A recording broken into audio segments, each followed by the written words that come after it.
Good morning, Baltimore. It is Monday, June 29th, and thank you for tuning in to the latest episode of the Early Birds podcast.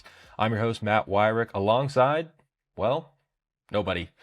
Sam and Josh are both on vacation this week. Sam out in Portugal, world traveler. Josh over in Hawaii, visiting his girlfriend. So it is just me here back in Baltimore, where I've been watching the Orioles play the Nationals here over the weekend, where they dropped 2 of 3. But did want to say we are at episode 40. So while it is just me here today, you guys are stuck with just me. Do want to celebrate a little bit of a milestone here. 40 episodes, a long ways from the first episode all the way back in February. It has been a ride. It has been awesome so far, and great getting a lot of feedback from Orioles and Ravens fans who have enjoyed the show, who are looking for other things from the show. So please feel free to join that conversation. I'm on Twitter. I'm active on there. You can always message me, at me, whatever. Instagram too, by Matt Weyrich. I want to hear it, guys. We've really appreciated the feedback so far. Would love more as we go on to the next 40 and beyond. So looking forward to where the show is going. But interesting stuff to talk with you guys about today. Mike Elias, Orioles President of Baseball Operations and General Manager, spoke to the media on Saturday for the first time since around mid-May, I want to say, so a little over 6 weeks, and gave some updates on injury stuff, but also whether or not they're going to be buyers and sellers at the deadline, or what he hopes of them being buyers at the deadline, as well as some things they're looking at internally, and just kind of a reflection on the state of the organization here with the trade deadline just over a month away here, and some major decisions are going to have to be made for this team that currently now, after losing against the Nationals, several games under 500, 3 games out of the last wild card spot in the American League. So certainly with the Orioles, they have some ground to make up. We all know that. And with the way they have been playing this year, it's going to have to be cleaner down the stretch if they are going to make some noise, leapfrog a few teams, and get into the serious thick of this wild card race, as they've kind of been, maybe not on the outside of it, but they haven't been in playoff position pretty much since maybe like the 3rd week of the season. So a long ways to go here for this Orioles team, despite it being a mediocre American League. Mike Elias certainly being understanding of where they are right now in some of his comments, and talking about where they're going to have to show some things down the stretch, and he hasn't made an exact decision. How can you this far out from the trade deadline? But let's go ahead and get into the meat of it here with Elias, and his quote here was, the Orioles are going for it. Not necessarily that they are buying to right now, but if the trade deadline were today, Mike Elias said they would be buyers. So, you look at this team with where they are right now. Obviously, they could use some help on the pitching side. A frontline starter certainly seems like something that would be a prudent investment if the Orioles have serious aspirations of going deep in the playoffs. They could use some bullpen help, 1, maybe 2 arms in the back of that bullpen, one probably being a left-hander, and then maybe a right-handed hitting outfielder as well, which has been a perennial need for this team here with Tyler O'Neill not exactly fulfilling his contract with him. Off to, maybe he's playing a little bit better lately. I think we got to give him a little bit of credit there, but certainly has to earn his way back into some regular playing time, as he has been kind of relegated to more of a bench and part-time role here, with Colton Cowser having the kind of season turnaround that he's having. But with where they are right now, Mike Elias weighed in on this, and here's what he had to say about his belief in where the Orioles are right now.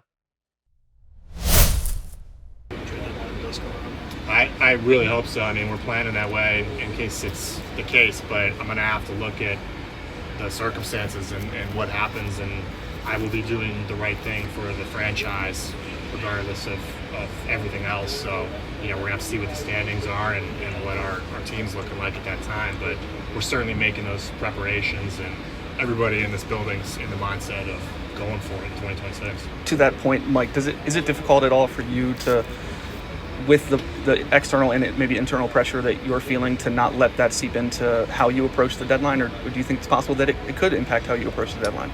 No, that's what I mean. I feel like if you're doing your job well as a general manager, it's sort of incumbent upon you in a position like this, and you're getting paid to do the right thing for the baseball operation and the franchise across a very long time horizon as best as you can. So that definitely would not be any type of factor on recommendations or behaviors that we'll be doing. But I am very optimistic we're going to be looking to put this team in a good position for a playoff run.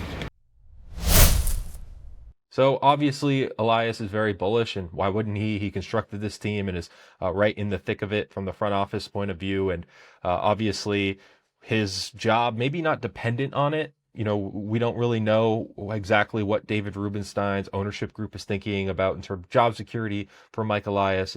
If they fail to make the playoffs this year, is he on the hot seat? Certainly from a fan and external pressure stance, it does seem like there is some pressure there. There is some expectation that the Orioles need to get back to the playoffs or else this year. I mean, obviously last season, them not getting the playoffs was a bit of a reckoning. They go out and they make a manager change.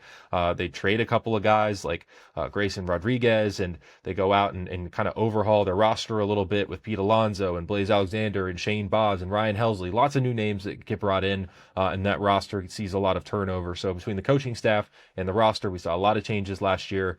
So far, a lot of the same results here in 2026 with obviously the fundamentals, as we talked about with Mike Schilt on our last episode there. It's something that is kind of a daily discussion with this team. And when the rotation is starting to figure things out, the lineup isn't, and then the bullpen is all of a sudden blowing a game that would have been a nice feel-good win. So just have not been able to get this roster clicking on all cylinders here. They had a nice stretch there at the end of May leading into June, where it looked like they were kind of starting to figure things out. They were getting close to that 500 mark. And like I said earlier, they've lost 5 of their last 7 series, 1-5-1 over that span since June 5th, starting with that series in Toronto, and really have not been able to kind of get on a roll since. Still not a single 4-game winning streak for the Orioles so far this year. So with that being said, just not able to kind of get that momentum and build into a consistent team that night in, night out is competing kind of on the same way that they do the night before. But Mike Elias did say that, he's not thinking about his job security in a way of it impacting what he is trying to do at the deadline. Here's what Elias had to say about that. Yeah, I always feel a lot of pressure in this position. I've been in baseball. This thing is my 20th season, and every single year I've felt pressure, and you worry about your job in this business. So absolutely, but I think we have a really good chance to do what we want to do, and we're all working very hard, and we're very optimistic about it. And as you mentioned, regardless of how we got here, we're a game and a half out right now, and we got everything in front of us. So I think we're going to be good. What's giving you that confidence right now? I mean, fans look at the last couple of years, and even there are different variables. It's been sub 500 for 2 years now. Yeah, we're disappointed about that, and I think I've talked about that at length. I see a lot of talented people in this operation, and it's not just the players. So we believe in ourselves. This is really tough. There's other teams trying to win too, and it's a zero-sum thing, and you're going to come out on the short end of the stick. And I don't like that we're in year 2 of that, and that's not right. But I very much believe that we're going to get back on our feet here in the second half, and it's going to get rolling. What would constitute a successful season? Well, first of all, and I emphasize first of all, like, we want to make the playoffs. That's the gateway to winning championships. I mean, winning a division title is great, but right now we're not even in the wild card. So I think that's step one, is to get ourselves into the the wild card position. And I think if we get into the playoffs and have a good playoff run, we'll feel very good about this season. You can't specify exactly what you're going to do in the playoffs. It's very hard to do that, but I think this is a team that if we get in, it means we had a strong second half, and I think that if we can be relatively healthy going in, this can be a pretty strong team in the playoffs with the players that we have. Now, obviously, Elias is not going to freely admit that he is going to let something like his job security impact what he'll do at the trade deadline. I mean, after all, even if he were to be fired, he'd still want to be able to get a job somewhere else, and that wouldn't exactly be a great reflection on your ability to be a GM for another organization. But it is good to hear that, for the Orioles' sake. I mean, if they do really fall out of contention, then they probably need to be sellers for the betterment of their franchise moving forward. Certainly, we saw last year with how they sold at the trade deadline and how it helped their farm system kind of take a turn, and they then take several of the players that they got at the deadline, or using the picks that they acquired in the Brian Baker trade, and they go out and get guys like Shane Baz. They trade one of the prospects that they acquired in the deal for Blaze Alexander. So, that helped stockpile their farm system a little bit. And we're also seeing some of the guys that they acquired off to nice starts this year. So maybe we see them at the major league level with the Orioles down the line. But obviously, with the where the Orioles are right now, you have to think that Elias wants to buy. I mean, whether or not he says that he is, letting this impact his decision making, he wants this team to be as successful as anybody. And what the Orioles kind of benchmark is for selling versus buying, how many games out they are at the point where they have to kind of make that call as we approach August 3rd. Maybe that number gets a little bit bigger as far as how many games out they are from a playoff spot. If they're 3 or 4 games, 5 games, okay, maybe you say that's worth buying for, being aggressive.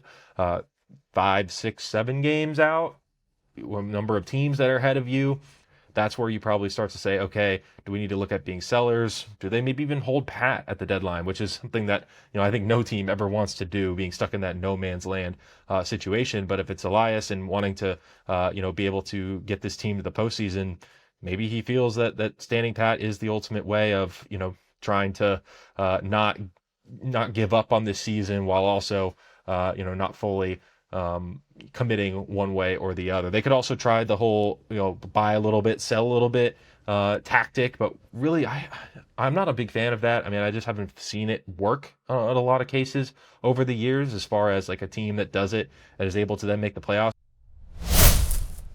Now, Elias also had some interesting comments about Adley Rutschman. Obviously, there have been some trade rumors going around about the Orioles potentially moving on from him with a year and a half of team control left on his deal, and he unequivocally shut that down. Here's the quote from Elias here on Rutschman.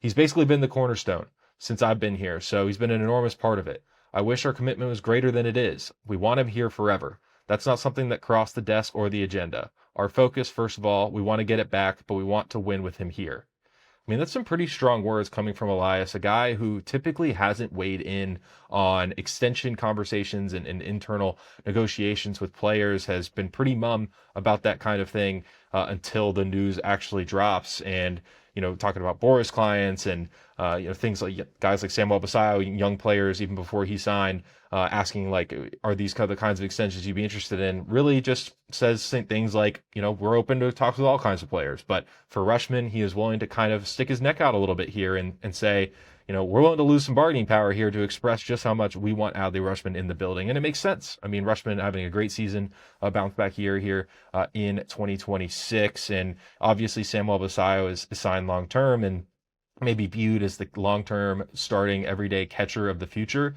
but they have clearly found a way to get both of them in the lineup on a regular basis and get the most out of both of these players. And right now, Rutschman is clearly the much better defender behind the plate. He's throwing out runners at, I believe, a 38% clip so far this year. So really has taken a step forward on the defensive side. He's gotten back to being Adley Rutschman on the offensive side, maybe just a little bit more power heavy than on base heavy, but a true run producer in the middle of this lineup that they have really desperately needed. He returned from the injured list on Sunday after missing a week with a concussion. So obviously great news there. But for Rutschman, Elias not mincing words. He wants to keep him in the organization, and it makes sense. I mean, even if you were to be sellers at the trade deadline, by trading Adley Rutschman, you unequivocally make your roster worse in 2027. Why would you actively do that when, even if you are going to sell at this deadline, you're going to be trying to get back and compete again next year? This is not a situation where anyone is expecting them to blow up this team. I mean, if that were to happen, I don't think it would be under the Mike Elias regime. I think it would mean a cleaning house on several levels with this ownership group. But for where they are right now and wanting to get back to the playoffs, be it this year, be it next year, just trading Adley Rutschman doesn't make any sense. And I've been saying this for a while, but I do think that extending him is a much more likely situation than trading him at this point. And it's probably going to be one of those things where now he's so close to free agency. Do they have to kind of get into a bidding war with other teams? Maybe they use the time to negotiate the qualifying offer or when the qualifying offer decision is there, to kind of have their own window of offering him a deal and trying to get him to sign something before he enters free agency. We'll see. But these deals, walk-year type extensions are rare. They don't tend to happen at this point when the player gets this close to free agency, especially one like Adley Rutschman, who, is one of the best catchers in the game when he's right and can sign a 9-figure deal. He's going to have a robust market if he hits free agency, whatever that looks like. As far as Major League Baseball goes, is obviously with next year and the lockout and the future of the salary structure of the sport kind of up in the air. Maybe it would behoove him to sign an extension right now under these current rules if there's going to be a salary cap. I mean, they're talking about limiting deals to certain numbers of years and dollars. I mean, not that I expect Rutschman to, blow open the market and sign some $200 million deal, but it might be prudent for him to consider an extension now as this kind of uncertainty over the financial structure of the sport looms. And certainly there are going to be a lot of discussions this winter about what kind of system, whether it be the NFL, MLB, NBA or NHL, what kind of they go closer to. Do the players win and they not end up even having a salary cap next year? It's all very up in the air, and I think honestly, anyone who thinks they have any inkling of it is probably pulling your tail there a little bit. It's a flip of the coin at this point, so we'll see what that looks like. But for Rutschman, the Orioles want him, and it's not hard to see why with the kind of player that he has been for this team so far this year. Let's move over to injuries here, and not necessarily specific players, but Elias was asked generally about the Orioles' struggles with injuries over the past few seasons and what they are trying to do to limit those. And this has been a hot button topic, on social media. Particularly, I see it on Twitter all the time. And The Athletic actually posted a study in early June that found for 2024 to 2026, the Orioles had the 6th most days lost to the injured list in MLB over that span. And if you include the minor leagues in that calculation as well, it's the 3rd most in the sport. So certainly the Orioles among the most injury impacted teams, not necessarily an outlier team, you'd say, maybe on the, being in that top 3, and certainly in the article, they get a lot of attention. So certainly worth checking that out. Some great work over there from The Athletic, but it is important to note that in this article, they also have a ton of caveats that basically say there's no definitive reason anyone can point to as to why one organization is more impacted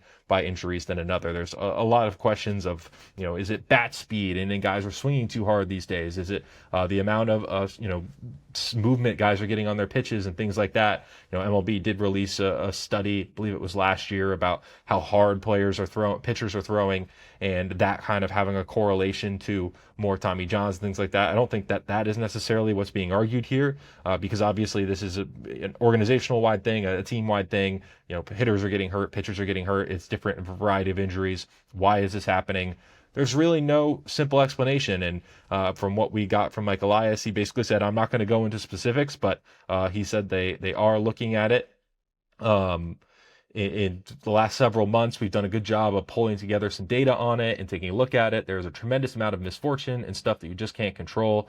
But there's also some hints that we could be doing some things better. So he does admit there that the Orioles feel like there are some things that could change from the medical staff perspective, and certainly with where this team has been really since 2024. I mean, they had such great injury luck in 2023, other than Felix Bautista getting hurt, that it was almost likely that they were going to have some kind of regression in 2024, and then they got hit by that regression, and then they've just continued to get hit by it to now where they're at the point where you kind of expect it to go the other way with this team. So the Orioles still having a bunch of guys on the IL.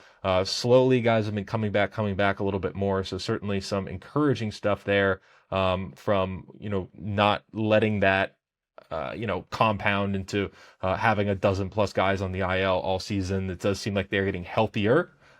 Guys like Zach Eflin are a loss for the year. Jordan Westberg certainly not great there, but they're looking like they are going to get Dean Kramer back soon. They just activated Rutschman and Dylan Beavers, so a couple of good developments there. They had Jackson Holliday back after his hamate bone surgery, so trending in the right direction injury wise. That's a whole knock on wood thing. I'll do that for you guys, Orioles fans. Certainly don't want to bring any bad juju there, but with the Orioles and where they are injury-wise right now, it is something worth exploring, and certainly it seems like they are. So it does seem like they have identified some things, what that really looks like, and how kind of tangible you can change that. We'll see. I mean, at the end of the day, injuries are going to happen. Every team is going to deal with this kind of thing, whether it's to star players, to role players, pitchers, hitters, whatever. There is no escaping it at the end of the day. Some players are going to get hurt.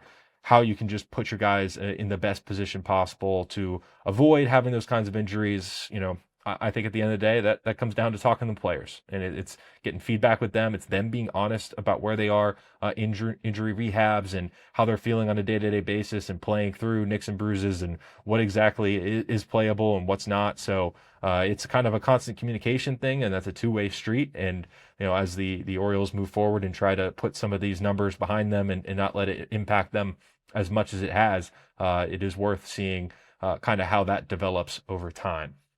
So last thing here as we wrap up is just some of the individual injury stuff. I'm sorry, I skipped the whole section on my notes. How could I do that to you guys? Elias did talk about lineups, which I thought was really interesting. Basically saying he has no input on the Orioles lineup except for when Craig Alvernaz asked. So this is something that we heard back in 2025 earlier in the year about Brandon Hyde. Was the front office coming up with these lineups? It was something I was hearing from fans a lot, and I asked Elias at that time, is this something that you guys have an input on? And he said the same thing, that the lineup at the end of the day is made by the coaching staff, and it's something where the coaching staff knows the players, who's dealing with what. They're the ones that are kind of in the flow of things, while the front office, the whole point of the front office is to be able to step back and look at things from kind of a larger view down. So having themselves separated from that makes sense. I think that yes, do some of these lineups that Craig Alvernaz and some of the lineup strategy that he has, is it similar to what Brandon Hyde had in 2025 and previously? Yeah, it is. But is it also true that Mike Elias probably hires people who have the same kind of thinking about these kinds of things? Yeah, that's probably true too. So even though Elias might not be, putting the lineups together, deciding who's leading off or whatever, he probably agrees with a lot of the decisions Craig Alvernaz makes in terms of this. And, we have heard a lot about how Craig Alvernaz pushes back on things from people, that he is somebody who has been an agent of change, you could say, in this organization, somebody who has not been afraid to challenge the way things have been done and introduce new ideas and things like that. And maybe that has been the case in terms of the lineup and things like that on a day-to-day basis, bullpen usage, that kind of thing. I have no doubt that there have been some things that Elias and Craig Alvernaz do not agree on. But I from my conversations with guys around the team and things like that, it certainly does seem like that this is a coaching staff run operation in terms of making the lineup on a day-to-day basis and planning out their bullpen usage for a series and things like that, and looking at the matchups of what guys they like against opposing pitchers and things like that. That comes down to coaches. That's really one of the biggest roles of coaching in modern day Major League Baseball, is looking at the upcoming series and planning how to put your players in the best position to succeed for that series. That it comes down to the research that the coaching staff does, the reports that the hitting coaches bring to the hitters about opposing pitchers. It's the catcher pitcher meetings. It's the pitching coaches sitting in there and looking at guys on the opposing lineups and saying, this is how we're going to attack them. Those are coaches' things, and certainly a lot of that data can be provided by the front office that the coaches use to make those decisions. But it's all a blend. It's all things that players and coaches have to kind of parse through and say, okay, here's what the data says, here's what our guy's comfortable with, what are we going to find that's in the middle of that. So for the Orioles here, it doesn't surprise me that Mike Elias says he doesn't have input on the lineup, and honestly on this, I think I believe him. So last thing here, as I said, just a couple of quick injury updates. Chris Bassett had a facet bone spur removal procedure, which sounds really scary, but Elias categorized it as a minor back surgery and does expect him to be back later this season. So Bassett tried to get an ejection in the back. That didn't work. And now looking like he's going to be sidelined at least until the All-Star break, if not longer. But it does look like they're going to get him back at some point here as they try to see how he responds from that surgery. back surgeries, man, I mean, are any of them minor? Like, it's the back is certainly a tricky area. We saw with Zach Eflin last year, it ultimately cost him the end of his season. So we'll see how Chris Bassett returns from that. Felix Bautista threw his first bullpen session on Tuesday. Certainly encouraging news there. It sounds like everything went well. He responded well from that. So also on track to return in the second half. Dean Kramer, who I can personally report I saw at the ballpark on Sunday. So he is there after having his latest rehab start. Looks like he's closing in a return from the IL as well. We'd expect him to step into Trey Gibson's spot in the rotation, but we will see. And then with Adley Rutschman and Dylan Beavers coming off the IL, the roster casualty there, in addition to Sam Huff being designated for assignment, the backup catcher, Jeremiah Jackson was optioned to AAA Norfolk. Bit of a surprising move there for Jackson, who hasn't really been able to sustain the hot start that he had at the beginning of the year, but certainly a guy who has played an important role. Jackson Holliday has been banged up lately. He's been getting some starts at second base, playing a very good defense at that position this year, and have been on the roster since opening day. So certainly a surprising move there, and also because it gives the Orioles a very interesting kind of setup here with 5 outfielders, 5 infielders, and 3 catchers, as they still have Chadwick Tromp on the roster as well. With Adley Rutschman coming off the concussion IL, Craig Albanese kind of cited that for wanting to keep a third catcher here, but now they got to keep Jeremiah Jackson down for 10 days. So we'll see what that looks like here over the next week or so, if they decide to keep 3 catchers or make another move for an infielder to kind of pad that group. Because right now, if Kobe Mayo were to start a game at DH, all the other 4 infielders are on the infield. You don't have another infielder on the bench. And we saw Leo Taveras have to step in at third base on the West Coast. If that's a game situation again where Blaze Alexander or Jackson Holliday gets hurt, we'd probably be seeing that again. All right, folks, that is going to do it. I want to thank y'all so much for jumping on with me today, talking some Orioles. Next episode on Thursday, we'll have Sam back from Portugal, so we'll hear all about his trip there and continue diving in with this Orioles team as they trudge forward toward the trade deadline. I want to ask y'all to please give us 5 stars, rate and subscribe on YouTube, Apple Podcasts, Spotify, wherever you guys get your podcasts, and give us a follow at Sun Early Birds on Twitter, Instagram, Facebook, and TikTok. So my final words for the good people. Appreciate y'all. 40 episodes in. Can't believe it. Here's to 40 more. Thank y'all so much for listening, and have a good one.